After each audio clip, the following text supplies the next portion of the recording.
আপনার চরিত্র ক্রিয়েট হবে, যেটা যাত্রী বান্ধব হবে, মনোরম হবে, নিরাপদ হবে। সেই জন্য ইভি বাস আসছে। তাই যে 200 ইভি বাস আমরা ডাইরেক্ট প্রক্রিমেন্টে গিয়েছি, তার মধ্যে 100ই নারীদের জন্য আমরা রাখছি বিভিন্ন রুটে। তার মানে হচ্ছে রুট আরও বাড়ছে, বাসের সংখ্যা বাড়ছে, নারী বাস পরিষেবা নিশ্চিত হচ্ছে, শুধুমাত্র এই 3 জেলায় নয়, অন্যান্য বিভাগেও। এটি জাতির জন্য আমি মনে করি যে একটা সুন্দর দিন এবং আপনার স্মরণীয় দিন, যে আমরা এটা চালু করতে সক্ষম হলাম অনেক সীমাবদ্ধতার মধ্যে, অল্প সময়ের মধ্যে। নারী ড্রাইভার এখানে একজন বক্তব্য রেখেছে। আমি গতকাল তার ভিডিওতে স্টিয়ারিং কিভাবে চালায় এটা একটু দেখেছি। আমি শুধু এইটুকু বলতে চাই, নারীরা পুরুষের চেয়ে কোনো অংশে কম পারে না এবং পারছে না। কিছুদিন আগে আমার মনে হয় যে আপনারা একটা যুদ্ধ দেখেছিলেন, অঘোষিত যুদ্ধ ভারত এবং পাকিস্তানের মধ্যে। সেখানে পাকিস্তানের নারী পাইলট একবার উড়াল দিয়ে 3 থেকে 4টি সামরিক বিমান ভূপাতিত করেছে, অনলি নারী পাইলট। অর্থাৎ নারীরা ফাইটার প্লেন চালায়, অন্যের সীমানায় ঢুকে অন্যের ফাইটার বিমানকে ভূপাতিত করে এবং তারা গর্বের সাথে আবার নিজের দেশে প্রত্যাবর্তন করে। সেই যুদ্ধে আমার যতটুকু ধারণা ভালো করতে পারছিল না বিদায়, তার কিছুটা ব্যর্থতার দায় যিনি নিয়েছিলেন তিনিও ছিলেন নারী পাইলট, 2 দেশেরই। অর্থাৎ এত বড় একটা মর্যাদার লড়াই যখন হচ্ছে, 2 দেশের 2 নারী তা ফেস করছে। এইরকমের সম্মানিত আমাদের নারীরা, এতটা সাহসী আমাদের নারীরা।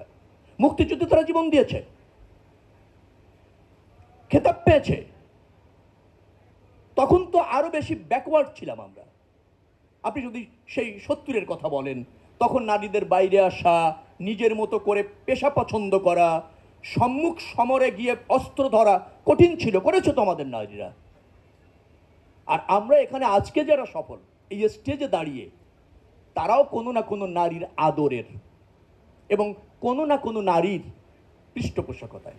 অর্থাৎ আমরা সেই নারীদের জন্য রাষ্ট্রীয় অর্থনীতি, রাষ্ট্রীয় ব্যবস্থাপনায় একটা নিরাপদ স্বস্তির যাতায়াত নিশ্চিত করতে চাই, সহ অবস্থান নিশ্চিত করতে চাই। সেই জায়গা থেকে এই উদ্যোগ, এটা এই সরকারের অঙ্গীকার এবং আস্তে তা বাস্তবায়ন হতে চলেছে। আমি যেটা অঙ্গীকার করতে চাই, এই মন্ত্রণালয়ের মন্ত্রী হিসাবে, বিআরটিসির চেয়ারম্যান এখানে আছেন, যোগাযোগ সচিব আছেন, যোগাযোগ প্রতিমন্ত্রী আছেন। চ্যালেঞ্জ যেটা হবে সেটা হচ্ছে এই সেবাটা উত্তর আরও কিভাবে মানসম্মত করা যায়, আরও কিভাবে নারী বান্ধব পরিবেশে নারী যাত্রীদেরকে উৎসাহিত করা যায়। যে লক্ষ্যে এটা আমরা আজকে উদ্বোধন করছি, সেই সেবাটা যাতে অব্যাহতভাবে ক্রমান্বয়ে সমৃদ্ধ হয়, সে ব্যাপারে আমাদেরকে ঢেলে সাজাতে হবে বিআরটিসিকে। অর্থাৎ অপারেশনে যারা থাকবেন তাদের মধ্যে অনেক পরিবর্তন যারা আছেন দরকার হবে, মননে এবং আপনার কর্মে।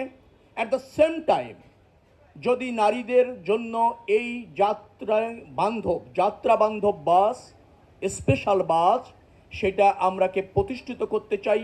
আমরা কিন্তু চাই না, অনেক উদ্যোগ এর আগে হয়েছে, মুখ থুবড়ে পড়ে গিয়েছে। এমনও হয়েছে অনড়ম্বর উদ্বোধন হয়েছে, 6 মাস গিয়ে আর অস্তিত্ব খুঁজে পাওয়া যায় নাই। সেটা এই সরকার হতে দেবে না। সেটা এই মন্ত্রণালয় কিন্তু কোনোভাবে সেই জায়গায় আবার আমাদেরকে ফিরে যেতে হয়, তা হবে না। যারা এখানে কর্মকর্তারা আছেন বিআরটিসির এবং যোগাযোগ মন্ত্রণালয়ের, ডেফিনেটলি আমি তাদের উদ্দেশ্যে বলতে চাচ্ছি, আজকে যে সেবাটা আমরা পাবো, 2 মাস পর এই সেবার মান আরও বাড়াতে হবে। আমি এই কারণে বলছি যে এক্সিস্টিং যে আমাদের লজিস্টিক সাপোর্ট এবং লোকবল আছে, তারা নতুন একটা ধারণার মধ্যে যাচ্ছেন। পরিপূর্ণভাবে প্রস্তুত নাও থাকতে পারেন, বাট প্রতিদিনই আপনাদেরকে এই যে ব্যবস্থাপনা, তার উন্নতি করতে হবে, যাত্রী বান্ধব করতে হবে, নিরাপদ করতে হবে।